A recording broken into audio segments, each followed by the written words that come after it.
he's a jolly good fellow, for he's a jolly good fellow, which nobody can deny. To Ralph. To our king. One of the good ones. May he rest in peace. You know, Ralph Klein was the mayor of the city when I was a kid. He's the first mayor I knew. He's my template for what a mayor should be. And it really is fair to say that this city came of age in those 9 years that he was the mayor. I have a tremendous amount of respect for Ralph and Colleen. I was at the Stampede one day and I felt somebody coming around me, and I went down and it was Colleen. And she said, Ralph knew that you would have cigarettes. Oh my goodness. The Shawinigan handshake. I mean, that's what was so great about Ralph, Rick, was, he coalesced everybody together around him. I mean, you remember the PC party back in the 90s was a ragtag of left and right and business and rural and urban, and Ralph was able to pull everybody together, and we all went in the direction, and it was for him, right? I mean, we did it for him, and he was doing it for Albertans.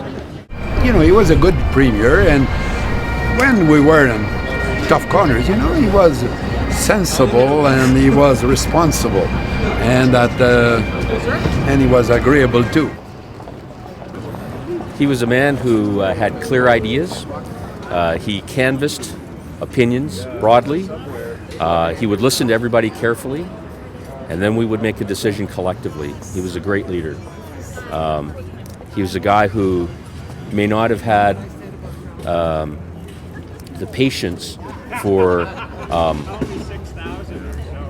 details of public policy, but he could distill things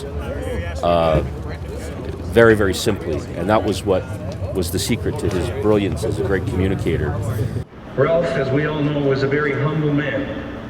I think it's an essential in politics that you're able to listen to people even if they don't agree with you, accept the criticism, and still be able to go on and have a beer with them at the end of the day, but also be able to stick to your guns. And that's what I really loved about Klein, is that he did face some fierce criticism. He did face some severe opposition to some of the decisions that he made, but he always enjoyed the support of the majority of Albertans. And I think it was because he set out with a plan, said, I'm going to do some tough things. He actually followed through on it.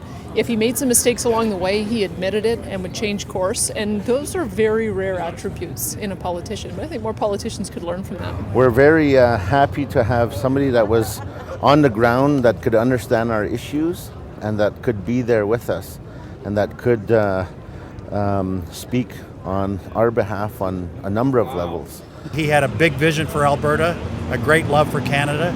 I always found him to be feisty in meetings and really good to deal with after. You could have a beer and tell some political stories after the meeting was over.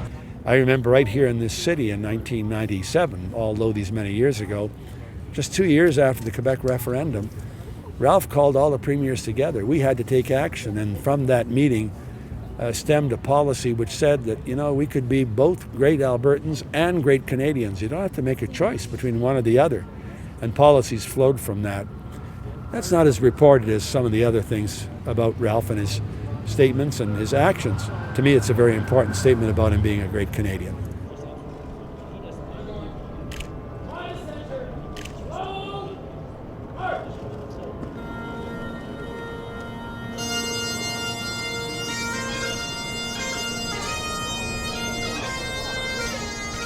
Did, the great thing about Ralph was he was his own guy. And in an era when we feel so hamstrung, so careful about what we say and how we say it and how you guys are going to interpret it, that he was an interesting and lovable guy.